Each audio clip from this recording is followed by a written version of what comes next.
Good afternoon, gentle listeners. It's Erin, your librarian storyteller for the day. Welcome to Sherlock Showcase, dedicated to retelling the very best of Sir Arthur Conan Doyle's most beloved detective, Sherlock Holmes, in short story format. Today we'll be picking up where we last left off with the last story of Doyle's second anthology, The Memoirs of Sherlock Holmes, with a reading of The Final Problem.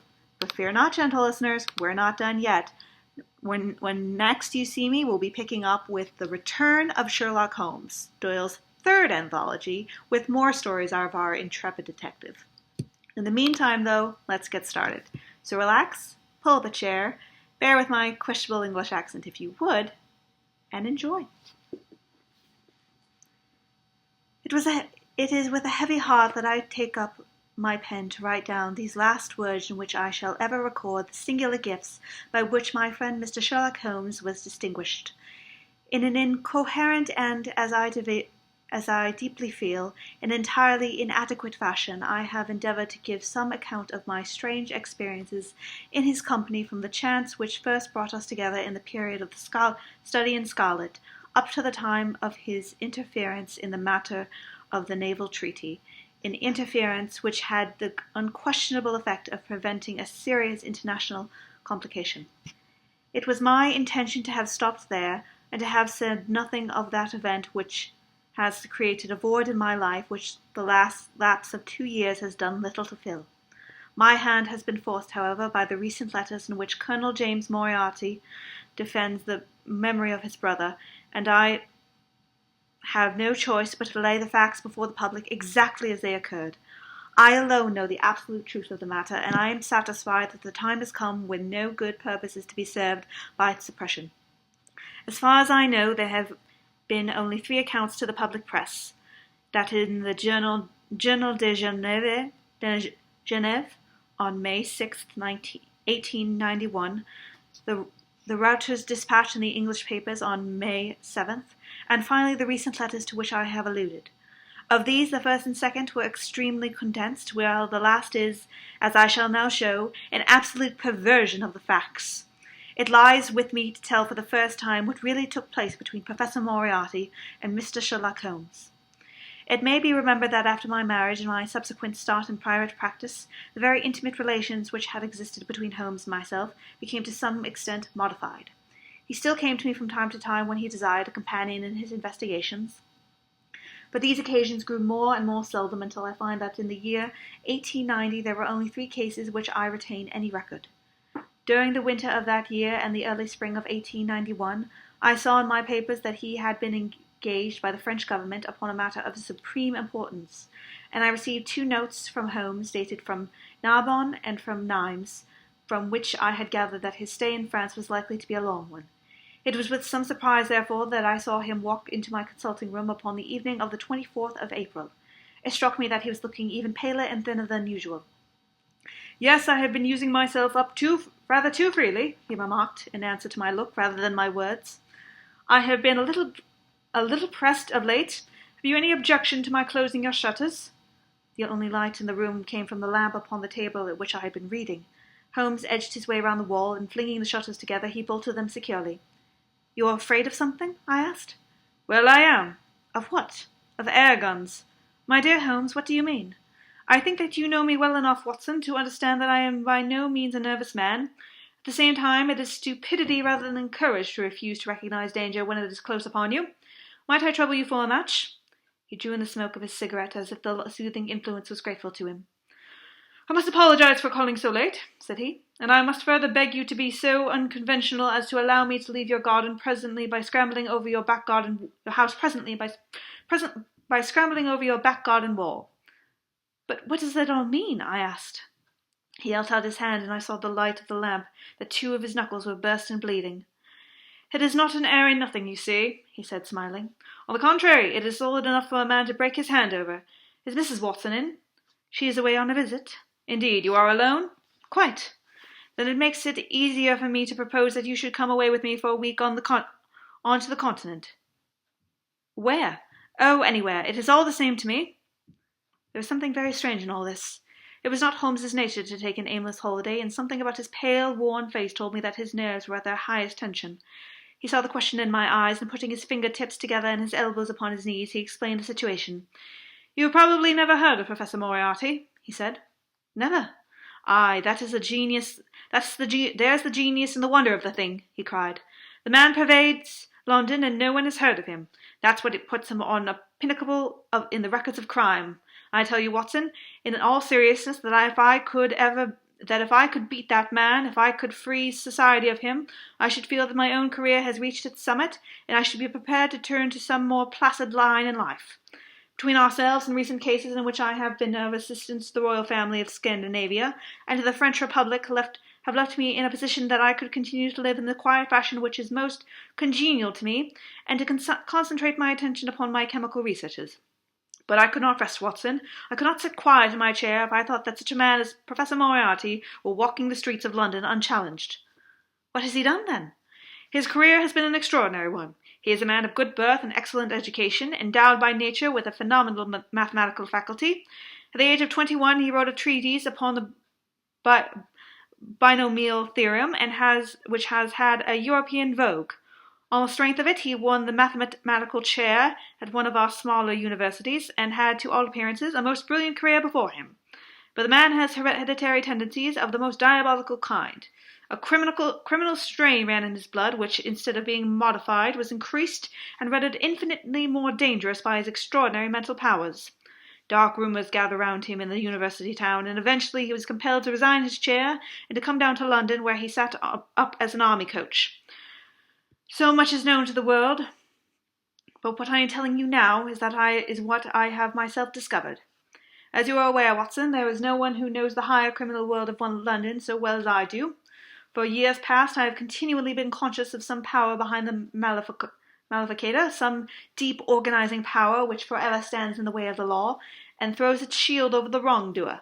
Again and again, in cases of the most varying sorts, forgery cases, robberies, murders, I have found the presence of this force, and I have deduced its action in many of those undiscovered crimes in which I have not been personally consulted. For years I have endeavoured to break through the veil which it shrouded, and at last the time has come when I seized my thread and followed it until it led me, after 1,000 cunning windings, to ex-Professor Moriarty of mathematical celebrity. He is the Napoleon of crime, Watson. He is the organizer of half that is evil, and of nearly all that is undetected in this great city. He is a genius, a philosopher, an abstract thinker. He has a brain of the first order. He sits motionless like a spider in the centre of its web, but that web has 1,000 radiations, and he knows well every quiver of each of them. He does little himself, he only plans, but his agents are numerous and splendidly organized. Is there a crime to be done, a paper to be abstracted, we will say, a house to be rifled, a man to be removed, the word is passed to the professor, the matter is organized and carried out. The agent may be caught. In that case money is found for his bail or his defence. But the central power which used the agent is never caught, never so much as suspected. This was the organization which I deduced, Watson, and which I devoted my whole energy to exposing and breaking up. But the professor was fenced round with safeguards so cunningly devised that, do what I would, it seemed impossible to get evidence that would convict him in a court of law. You know my powers, my dear Watson, and yet at the end of 3 months I was forced to confess that I had at last met an antagonist who was my intellectual equal. My horror at his crimes was lost in my admiration of his skill. But at last he made a trip. Only a little trip, but it was more than he could afford when I was so close upon him. I had my chance, and starting from that point I have woven my net round him until now. It is all ready to close. In 3 days, that is to say on Monday next, matters will be ripe, and the professor, with all the principal members of his gang, will be in the hands of the police. Then will come the greatest criminal trial of the century, the clearing up of over 40 mysteries and the rope for all of them. But if we move at all prematurely, you understand, they may slip out of our hands even at the last moment. Now, if I could have done all this without the knowledge of Professor Moriarty, all would have been well. But he was too wily for that. He saw every step which I took to draw my toils round him. Again and again he strove to break away, but I as often headed him off. I tell you, my friend, that if a detailed account of that silent contest could be written, it would take place as the most brilliant bit of thrust and parry work in the history of deduction. Never have I risen to such a height, and never have I been so hard pressed by an opponent. He cut deep, and yet I had just undercut him. This morning the last steps were taken, and 3 days were wanted to complete the business. I was sitting in my room thinking the matter over, when the door opened and Professor Moriarty stood before me. My nerves are fairly proof, Watson, but I must confess to a start when I saw the very man who had been so much in my thoughts standing there on my threshold. His appearance is quite familiar to me. He is extremely tall and thin, his forehead domes out in a wide, white curve, and his 2 eyes are deeply sunken in his head. He is clean-shaven, pale, and aesthetic-looking, retaining something of the professor in his features. His shoulders are rounded from much study, and his face protrudes forward and is forever slowly oscillating from side to side in a curiously reptilian fashion. He peered at me with great curiosity in his puckered eyes. "You have less frontal development than I could have expected," he said at last. "It is a dangerous habit to finger loaded firearms in the pocket of one's dressing gown." The fact is that upon his entrance I had instantly recognized the extreme personal danger in which I lay. The only conceivable escape for him lay in silencing my tongue. In an instant I had slipped the revolver from the drawer into my pocket and was covering him through the cloth. At his remark I drew the weapon out and laid it cocked upon the table. He still smiled and blinked, but there was something in his eyes which made me very glad that I had it there. "You evidently don't know me," he said. "On the contrary," I answered. "I think it is fairly evident that I do. Pray take a chair. I can spare you 5 minutes if you have anything to say." "All that I have said has already crossed your mind," he said. "Then probably my answer has crossed yours," I replied. "You stand fast?" "Absolutely." He clapped his hand into his pocket, and I raised the pistol from the table.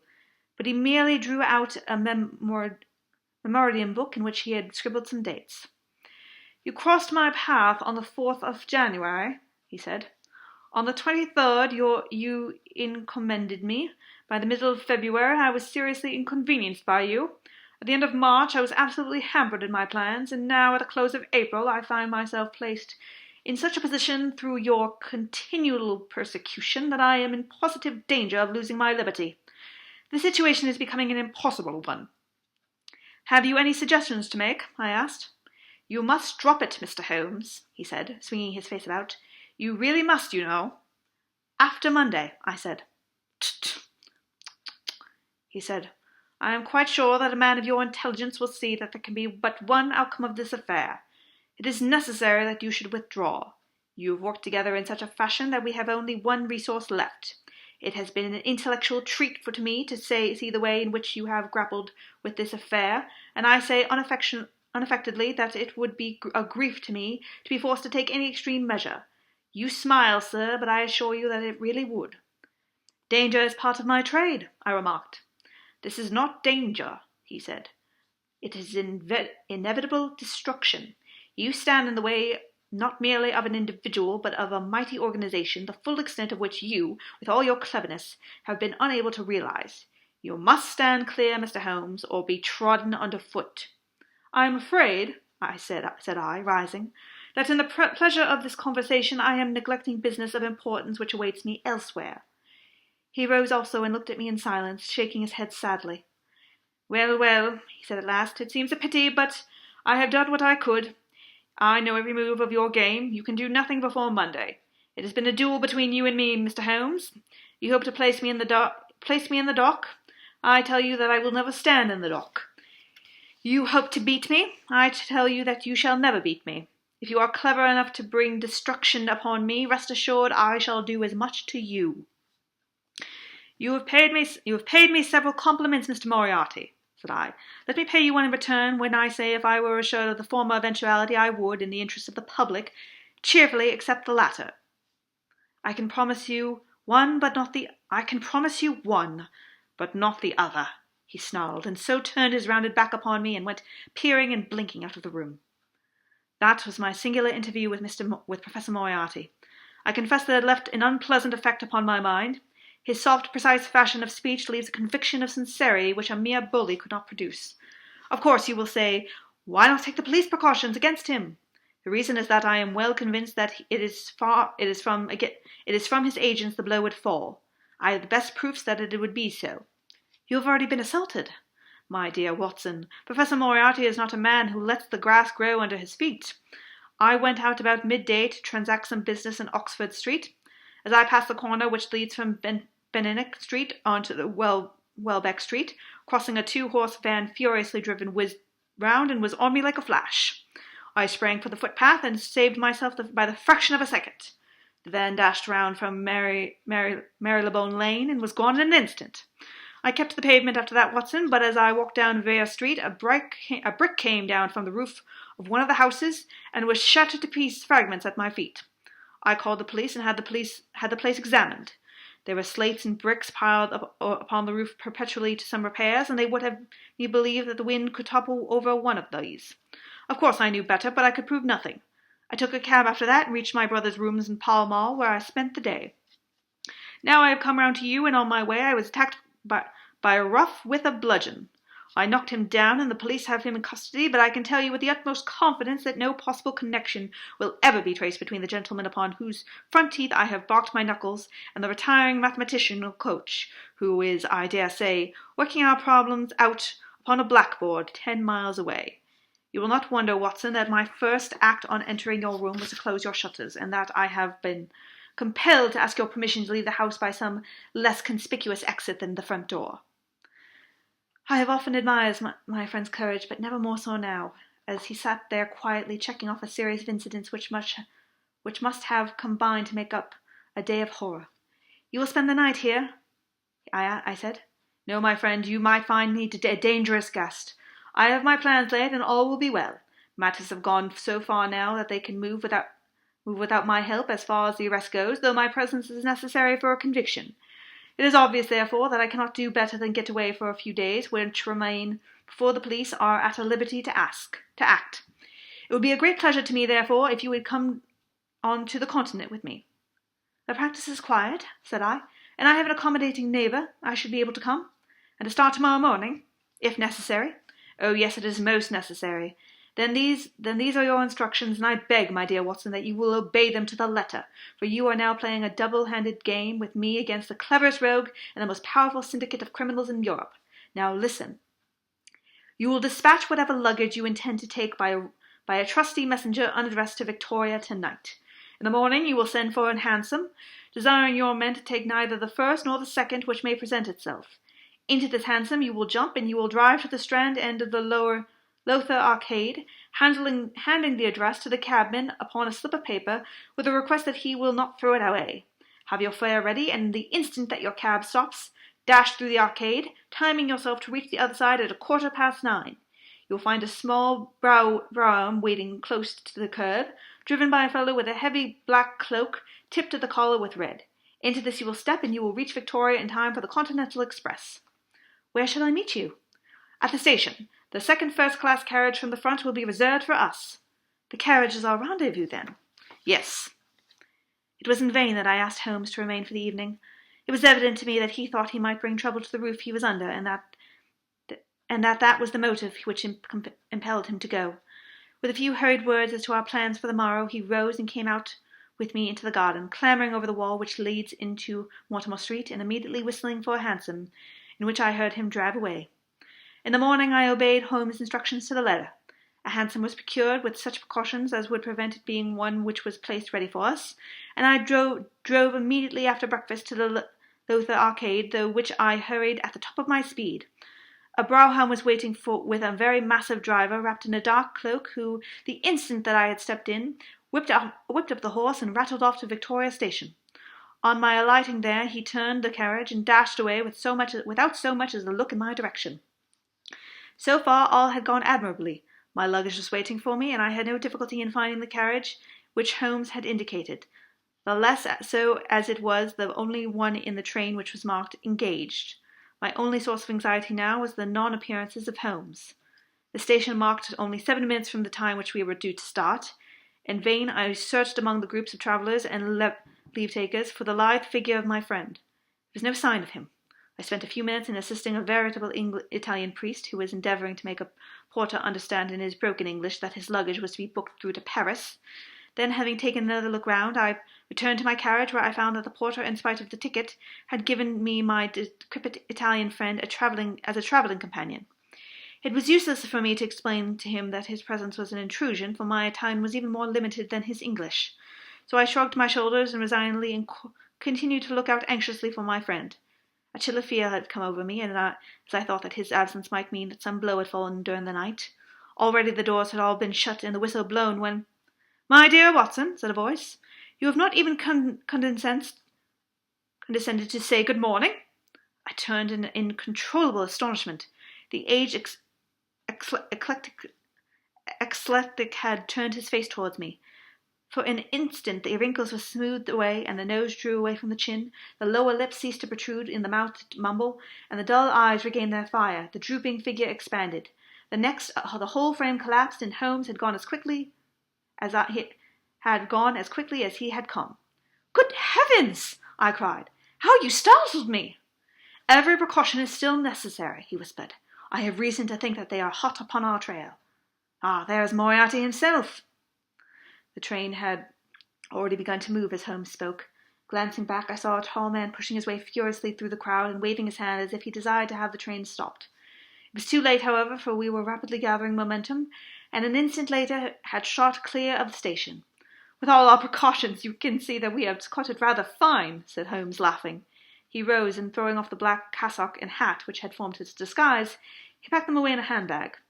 Have you seen the morning paper, Watson?" "No." You haven't seen about Baker Street, then?" "Baker Street? They set fire to our rooms last night. No great harm was done." "Good heavens, Holmes, that is intolerable! They must have lost my track completely after their bludgeon man was arrested. Otherwise they could not have imagined that I had returned to my rooms. They have evidently taken the precaution of watching you, however, and that is what has brought Moriarty to Victoria. You could not have made any slip in coming?" "I did exactly as you advised." "Did you find your brougham?" "Yes, it was waiting." "Did you recognize your coachman?" "No, it was my brother Mycroft. It is an advantage to get about in such a case without taking a mercenary into your confidence, but we must plan what we are to do about Moriarty now. As this is an express and as the boat runs in connection with it, I should think that we have shaken him off very effectively." "My dear Watson, you evidently did not realize my meaning when I said that this man may be taken as quite on the same intellectual plane as myself. You do not imagine that if I was a pursuer I should allow myself to be baffled by so slight an obstacle? Why then should you think so meanly of him?" What will he do?" What I should do." "What would you do, then?" "Engage a special." "But it must be late." "By no means. The train stops at Canterbury, and there's always at least a quarter of an hour's delay in the boat. He will catch us there." "One should think that we were the criminals. Let us have him arrested on his arrival." It would be to ruin the work of 3 months. We should get the big fish, but the smaller would dart right and left out of the net. On Monday we should have them all. No, an arrest is inadvisable." "What then?" "We shall get out at Canterbury." "And then?" "Well, then we must make a cross-country journey to New Haven, and so over to Dieppe. Moriarty will again do what I should do. He will get on to Paris, mark down our luggage, and wait for 2 days at the depot. In the meantime, we shall treat ourselves to a couple of carpet-bags, encourage the manufacturers of the countries through which we travel, and make our way at our leisure into Switzerland via Luxembourg and Basel. I am too old a traveller to allow myself to be seriously inconvenienced by the loss of my luggage, but I confess that I was annoyed at the idea of being forced to dodge and hide before a man whose record was black with unutterable infamies.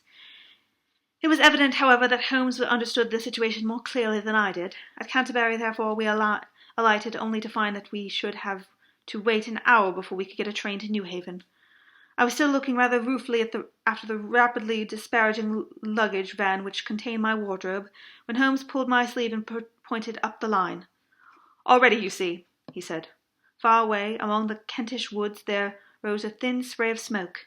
A minute later, a carriage and engine could be seen flying across the open curve which leads to the station. We had hardly time to take our places behind the pile of luggage when it passed with a rattle and a roar, beating a blast of hot air into our faces. "There he goes," said Holmes as we watched the carriage swing and rock over to the points. "There are limits, you see, to our friend's intelligence. It would have been a coup de maître had he deduced what I could deduce and acted accordingly. And what would we have done had he overtaken us? there cannot be in the least doubt that he would have made a murderous attack against me. It is, however, a game in which two may play. The question now is whether we should take a premature lunch here, or run our chance of starving before we reach the buffet at New Haven. We made our way to Brussels that night, and spent 2 days there, moving on upon the third day as far as Strasbourg. On the Monday morning, Holmes had telegraphed to the London police, and the evening we found a reply waiting for us in our hotel. Holmes tore it open, and then, with a bitter curse, he hurled it into the grate. "I might have known it," he groaned. "He has escaped. Moriarty? They have secured the whole gang with the exception of him. He has given them the slip. Of course, when I had left the country, there was no one to cope with him. But I did think that I had put the game in their hands. I think that you had better return to England, Watson." "Why?" "Because you will find me a dangerous companion now. This man's occupation is gone. He is lost if he returns to London. If I read his character right, he will devote his whole energies to revenging himself upon me. He said as much in our short interview, and I fancy that he meant it. I should certainly recommend you to return to your practice." It was hardly an appeal to be successful with one who was an old companion as well as an old friend. We sat at the Strasbourg salle à manger, arguing the question for half an hour, but the same night we had resumed our journey and were well on our way to Geneva.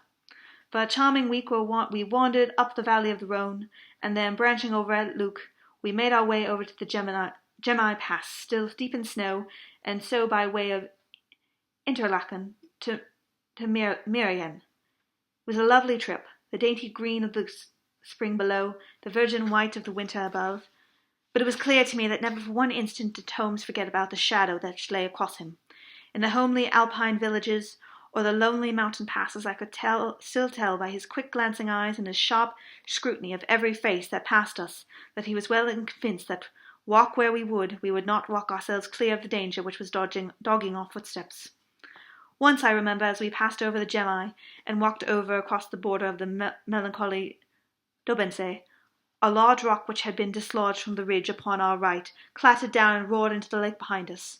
In an instant Holmes had raced up onto the ridge, and standing upon a lofty pinnacle, craned his neck in every direction. It was in vain that our guide assured him that a fall of stones was a common chance in the springtime of that spot. He said nothing, but he smiled at me with the air of a man who sees the fulfilment of which he had expected. And yet for all his watchfulness he was never depressed. On the contrary, I can never recollect him having seen him in such exuberant spirits. Again and again he recurred to the fact that he could be assured that society was freed from Professor Moriarty. He would cheerfully bring his own career to a conclusion. "I think I may go far as to say, Watson, that I have not lived wholly in vain," he remarked. "If my record were closed tonight, I could still survey it with equanimity. The air of London is the sweeter for my presence. In over 1,000 cases I am not aware that I have ever used my powers upon the wrong side. Of late I have been tempted to look into the powers furnished by nature rather than that more superficial ones which our artificial state of society is responsible. Your memoirs will draw to an end, Watson, upon the day that I crown my career by the capture or extinction of the most dangerous and capable criminal in Europe. I shall be brief, and yet exact in the little which remains for me to tell. It is not a subject on which I would willingly dwell, and yet I am conscious that a duty devolves upon me to omit no detail. It was upon the 3rd of May that we reached the little village of Meriam, where we put up in the Englishire Hof, then kept by Peter Sterler the elder. Our landlord was an intelligent man and spoke excellent English, having served for 3 years as waiter at the Grosvenor Hotel in London. At his advice, on the afternoon of the 4th, we set out together with the intention of crossing the hills and spending the night at the hamlet of Rosenlau. We had strict injunctions, however, on no account to pass the falls of Reichenbach, which are about halfway up the hill, without making a small detour to see them. It is indeed a fearful place. The torrent, swollen by the melting snow, plunges into a tremendous abyss, from which the spray rolls up like the smoke from a burning house. The shaft into which the river hurls itself is an immense chasm, lined by glistening coal-black rock, and narrowing into a creaming, boiling pit of incalculable depth, which brims over and shoots the stream onward over its jagged lip. The long sweep of green water, roaring forever down, and the thick flickering curtain of spray hissing forever upwards, turn a man giddy with their constant whirl and clamour. We stood near the edge, peering down at the gleam of the breaking water far below us against the black rocks, and listening to the half-human shout which came booming up from the spray out of the abyss. The path had been cut halfway round the fall to afford a complete view, but it ends abruptly, and the traveller has to return as he came. We had turned to do so when we saw a Swiss lad come running along it with a letter in his hand. It bore the mark of the hotel which we had just left, and was addressed to me by the landlord. It appeared that within a very few minutes of leaving, an English lady had arrived who was in the last stages of consumption. She had wintered at Davos Plaz, and was journeying now to join her friends in Lucerne, when a sudden hemorrhage had overtaken her. It was thought that she could hardly live a few hours, but it would be of great consolation to her to see an English doctor, and if I were only to return, etc., etc. The good sealer assured me in a postscript that he would himself look upon my compliance as a very great favour, since the lady absolutely refused to see a Swiss physician, and could not but feel that he was incurring a great responsibility. The appeal was one which could not be ignored. It was impossible to refuse the request of a fellow countrywoman dying in a strange land. Yet I had my scruples about leaving Holmes. It was finally agreed, however, that he should retain the young Swiss messenger with him as a guide and companion while I returned to Miriam. My friend would stay some little time at the fall, he said, and would then walk slowly over the hill to Rosenley, was to rejoin him in the evening. As I turned away, I saw Holmes with his back against a rock and his arms folded, gazing down at the rush of the waters. It was the last time I was ever destined to see of him in this world. When I was near the bottom of the descent, I looked back. It was impossible from that position to see the fall, but I could see the curving path which winds over the shoulder of the hill and leads to it. Along this a man was, I remember, walking very rapidly. I could see his black figure clearly outlined against the green behind him. I noted him in the energy of which he walked, but he passed from my mind again as I hurried on upon my errand. It may have been a little over an hour before I reached Miriam. Old Selly was standing there at the porch of his house. "Well," said I, as I came hurrying up, "I trust that she is no worse?" A look of surprise passed over his face, and at the very first quiver of his eyebrows, my heart turned to lead in my breast. "You did not write this," I said, pulling the letter from my pocket. "There is no sick Englishwoman at the hotel?" "Certainly not," he cried. "But it has the hotel mark on it. Ha! It must have been written by that tall Englishman who came in after you had gone. He said—" But I waited for none of the landlord's explanations. In a tingle of fear, I was already running down the village street and making for a path which I had so lately descended. It had taken me an hour to come down. For all my efforts, 2 more had passed before I found myself at the fall of Reichenbach once more. There was Holmes's alpenstock still leaning against the rock by which I had left him, but there was no sign of him, and it was in vain that I shouted. My only answer was my own voice reverberating in a rolling echo from the cliffs around me. It was the sight of that alpenstock which turned me cold and sick. He had not gone to Rosenley then. He had remained on that 3-foot path, with sheer wall on one side and sheer drop upon the other, until his enemy had overtaken him. The young Swiss had gone too. He had probably been in the pay of Moriarty and had left the 2 men together. And then what had happened? Who was to tell what had happened then? I stood for a minute or two to collect myself, for I was dazed with the horror of the thing. Then I began to think of Holmes' own methods in turn, and to try to practice them in reading this tragedy. It was, alas, only too easy to do. During our conversation we had not gone to the end of the path, and the alpenstock marked the place where he had stood. The blackish soil is kept forever soft by the incessant drift of spray, and a bird would leave its tread upon it. 2 lines of footmarks were clearly marked along the further end of the path, both leading away from me. There were none returning. A few yards from the end of the soil was all ploughed up in a patch of mud, and the brambles and ferns which fringed the chasm were torn and bedraggled. I lay upon my face and peered over, with the spray spouting up all about me. It had darkened since I had left, and now I could only see here and there the glistening of moisture upon the black walls, and far down at the end of the shaft the gleam of the broken water. I shouted, but only the same half-human cry of the fall was borne back to my ears. But it was destined that I should after all have a last word of greeting from my friend and comrade. I have said that his alpenstock had been left leaning against a rock which jutted off to the path. From the top of this boulder the gleam of something bright caught my eye, and raising my hand I found that it came from a silver cigarette case, which he used to carry. As I took it up, a small square of paper upon which it had lain fluttered down upon the ground. Unfolding it, I found that it consisted of 3 pages torn from his book and addressed to me. It was characteristic of the man that the direction was as precise and the writing was as firm as clear as though it had been written in his study. "My dear Watson," he said, "I write these few lines through the courtesy of Mr. Moriarty, who awaits my convenience for the final discussion of those questions which lie between us. He has been giving me a sketch of the methods by which he avoided the English police and kept himself informed of our movements. They certainly confirmed the very high opinion which I had formed of his abilities. I am pleased to think that I shall be able to free society from any further efforts of his presence, though I fear that it is at the cost which will give pain to my friends, and especially, my dear Watson, to you. I have already explained to you, however, that my career had in any case reached its crisis, and that no possible conclusion to it could be more congenial to me than this. Indeed, if I may make a full confession to you, I was quite convinced that the letter from Marian was a hoax, and I allowed you to depart on that errand under the persuasion that some development of this sort would follow. Tell Inspector Patterson that the letters which he needs to convict the gangs are in pigeonhole M, done up in a bright blue envelope and inscribed Moriarty. I made every deposition of my property before leaving England, and handed it to my brother Mycroft. Pray give my greetings to Mrs. Watson, and believe me to be, my dear fellow, very sincerely yours, Sherlock Holmes. A few words may suffice to tell the little that remains. An examination by experts leaves little doubt that a personal contest between the 2 men ended as it could hardly fail to end, in such a situation, in their reeling over, locked in each other's arms.